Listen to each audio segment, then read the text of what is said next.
मैं अगर आपसे ये कहूँ कि आप अपने जेब से 500 रुपए का नोट निकालिए और उसे फाड़ दीजिए, तो आप क्या कहेंगे कि भाई बेवकूफ़ हो गया, हम अपनी मेहनत की कमाई है वो क्यों बेकार करें, या फिर अपने मेहनत से कमाए हुए पैसों को क्यों फाड़ दें। बहुत सारे लोगों ने अपनी ज़िंदगी भर की कमाई झोंक ली लापरवाही के चलते, यानी जो पैसा मेहनत से कमाया हो वो चला गया किस पेशे में।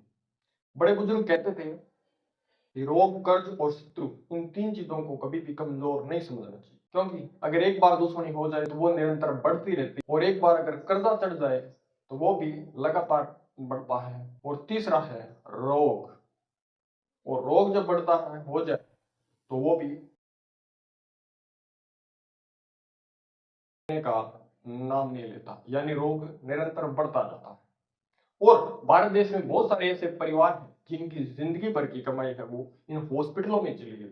प्राइवेट हॉस्पिटलों का एक एक दिन का बिल 1-1 लाख रुपए तक भरा है, और ऐसे केस बहुत सारे मैंने अपनी जिंदगी में देखे हैं।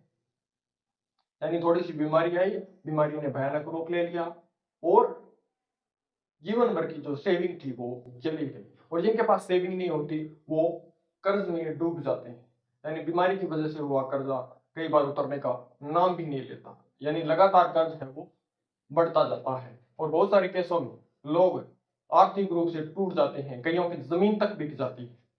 ये होता है सिर्फ एक भयानक बीमारी के चलते। और बीमारी जब अपना अस्तित्व दिखाती है या फिर अपना रूप दिखाती है तो वो किसी लायक भी नहीं छोड़ती। इसीलिए अपनी हेल्थ इंश्योरेंस है वो करवानी जरूरी है।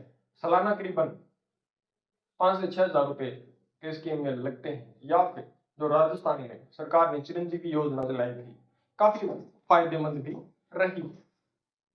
और बहुत सारे लोग हैं वो आज भी इस चिरंजीवी योजना का लाभ नहीं लेते, लेकिन जब बीमारी आती है तो उनके 30 से 35 हज़ार रुपए लग जाते हैं।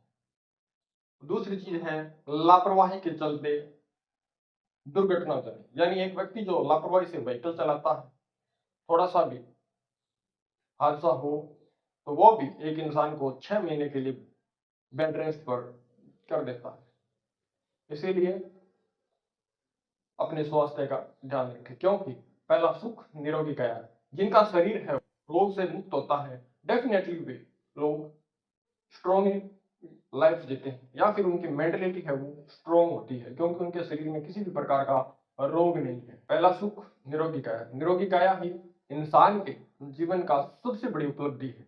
यानी जिस व्यक्ति को किसी भी प्रकार की बीमारी नहीं है वो मेंटली हेल्थ रहते हैं। क्योंकि अगर जिस व्यक्ति की बीमारी में पैसे लगने लगे या जिसे हॉस्पिटल के चक्कर काटने पड़ते हैं, मानसिक स्थिति भी थोड़ी सी खराब हो ही जाती है, क्योंकि एक इंसान है वो परेशान, उसे और कुछ दिखाई नहीं देता। और बहुत सारे लोग ऐसे हैं जिन्हें इस बीमारी के चलते अपने जीवन से भी घृणा हो गई कि ऐसा जीवन किस काम का, जहाँ ना तो खा सकते हैं ना ही मिल सकते हैं, सिर्फ और सिर्फ हॉस्पिटल के चक्कर काट रहे हैं। इसीलिए अपने स्वास्थ्य का ध्यान दें, जितना हो सके अपनी काया का निरोग रखें। और दूसरी चीज ये देखी गई है कि 60 और 70 के बाद जिन लोगों को दमा, अस्थमा जैसी बीमारी होती है, उनमें 90% केसेस ऐसे हैं जिन्होंने अपनी भरी जवानी शराब पी पी कर खत्म कर, और इसके चलते है बुढ़ापा है वो दुर्लभ बन जाता है। धन्यवाद। मैं फिर मिलेंगे एक नई वीडियो के साथ। चैनल को